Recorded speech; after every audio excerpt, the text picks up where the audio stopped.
Gambhira bridge તૂટ્યો એ બહુ દુઃખદજનકની વાત છે કે ભાઈ આ ના થવું જોઈએ, પણ સરકારની બેદરકારીના કારણે આ બનાવ બનેલો છે.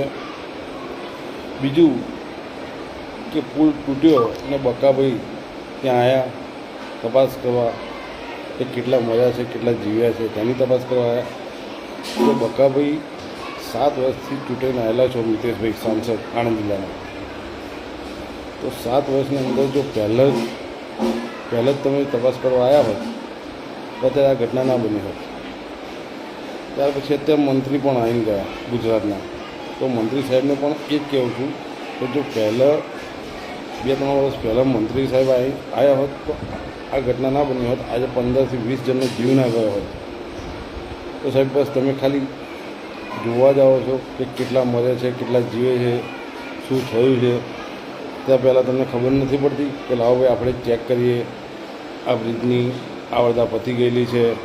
2022માં પણ બધાને કમ્પ્લેનો કરેલી છે, આવેદનપત્ર આપેલા છે. તો તમને ત્યાં ખબર નથી પડતી. તૂટ્યા પછી તમે ચેક કરવા આવો છો કે ભાઈ શું થયું છે, કેટલા જણા જીવે છે, કેટલા જણા મર્યા છે. અને દોષી લોકોને ખાલી સસ્પેન્ડ કરો. સસ્પેન્ડ કરવાથી શું ફરક પડે છે? એમને પણ સજા કરો. કારણ કે જેના ઘરનું ગયું છે એમને ખબર પડે છે, તો આ લોકોને પણ ખબર પડી જોઈએ. તો એમને પણ કંઈક એવી સજા કરો. ખાલી સસ્પેન્ડ કરવાથી એમને કોઈ સજા નથી મળતી. બરાબર છે. જય માતાજી.